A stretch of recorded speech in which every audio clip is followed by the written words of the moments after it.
আয়নাঘরের সামনে উপচে পড়া ভিড়, কেউ ছবি তুলছেন, কেউ স্তব্ধ হয়ে দাঁড়িয়ে আছেন, কেউ আবার ছেলের হাত ধরে কোলের শিশুকে জড়িয়ে দাঁড়িয়ে এই আঘাতের ইতিহাস নতুন করে দেখছেন। স্বৈরাচারের বিরুদ্ধে বাংলার প্রতিবাদ আর সাহসের এক অনন্য অধ্যায়ের নাম জুলাই। সেই স্মৃতি নতুন প্রজন্মের কাছে পৌঁছে দিতে সাইমুম শিল্পীগোষ্ঠী প্রথমবারের মতো আয়োজন করেছে জুলাই জাগরণ কালচারাল ফেস্ট। 4 দিনব্যাপী এই আয়োজনের প্রধান কেন্দ্রবিন্দু আয়নাঘর, যেখানে স্বৈরাচারের অমানবিকতা আর নৃশংসতার দৃশ্যমান প্রতিচ্ছবি ফুটে উঠেছে মোরালে, আলো ছায়ায়, শব্দে আর মানুষের চোখের জলে।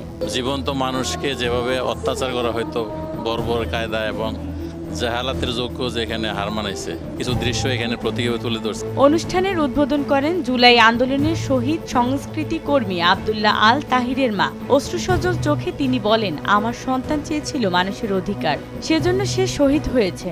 আজকের প্রজন্ম যদি তা জানে, তাহলেই তার আত্মত্যাগ সার্থক। দর্শনার্থীরা বলেন, গত বছর এই সময়েই শেখ হাসিনা সরকার গুলি করে মানুষ মেরেছে। আমরা শুধু শুনেছি, এখন দেখছি এই আয়নাঘরের ভিতরে কি ভয়ঙ্কর কাহিনী লুকানো ছিল। অন্তত আমাদের মনে ঘৃণা করতে পারি, ভবিষ্যতে অন্তত আমাদের এই পরবর্তী জেনারেশন যারা আসবে আর এটার জন্য আর পয়দা নয় সৃষ্টি না করতে পারে কোন সরকার। এটা বাস্তব দেখানোর জন্য আমাদের লাইনে দাঁড়ানো দেখা, আমাদের ফিলিংস করতে পারি যে হাসিনা কেরম সরে ছিল, তারপরে আমার সবার অভিশাপ, এটাই আমাদের কাম। সেনাবাহিনীর এক অবসরপ্রাপ্ত মেজর জানান, আয়নাঘরে আমাকেও আটকে রাখা হয়েছিল। কি অমানবিক নির্যাতন, কি অসম্মান, সব ছিল এক বিভীষিকার প্রতিচ্ছবি। আমার 12টা মামলা আইসিটি করা হয় এই সত্য কথা প্রকাশ করার জন্য। দীর্ঘ 2টা বছর আমি কি কষ্টে ছিলাম বলা যাবে না। 5 তারিখে আগে থেকে আমরা এই বিপ্লবের সাথে জড়িত, ব্রিগেডিয়ার হাসান নাসিরের নেতৃত্বে। তারপরে মনে করেন সবাই যখন হাসিনা চলে গেছে, আমরা কিন্তু থেমে থাকি না। আমরা ওই দিন চিন্তা করলাম না, আমার আয়নাঘরটাকে মুক্ত করতে হবে। যদি না করা হয়, যারা আয়নাঘরের চেতনায় বিশ্বাসী তারা এই আলামত রক্ষা করবে না, মেরে ফেলবে সবাইকে। ব্রিগেডিয়ার হাসান নাসিরের নেতৃত্বে আমরা সবাই কচুক্ষেত্রে দিবসে করি রাত 8টায়, এবং রাত 1টার সময় আমরা আসি নিশ্চিত হয়ে যে তারা সবাইকে ছেড়ে দেবে।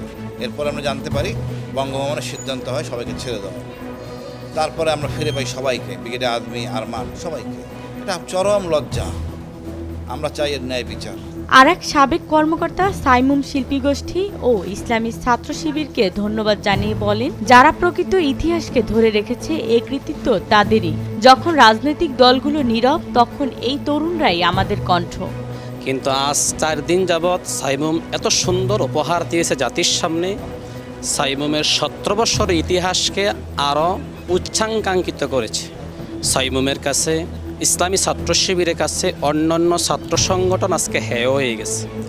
ছাত্র সংগঠন কোটি কোটি টাকা জাতির কাছে ব্যয় করতে এবং সাইমুম শিল্পগোষ্ঠীর মাধ্যমে উপহার দিতে সক্ষম হয়েছে। ফেস্টে রাখা হয়েছে 64 জেলায় নিহত শহীদদের স্মৃতিচিহ্ন।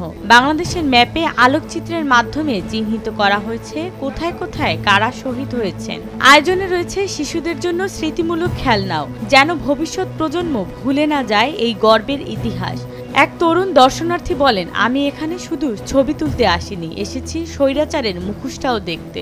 আমি তো জীবনে আয়নাঘর দেখি নাই। আওয়ামী লীগ ফেসিস্ট সরকারে আমাদের যে রাজনীতিবিদ আছেন তাদেরকে যে আয়নাঘরে গুম করে রাখছেন, আমরা তা দেখে এক্সপিরিয়েন্স নিতে আসছি আর কি। ফেস্টের নাম জুলাই জাগরণ, কিন্তু এর প্রতিটি ইঞ্চি যেন জেগে থাকা এক একটি প্রতিবাদ, প্রতিরোধ আর পুনরুজ্জীবনের গাথা।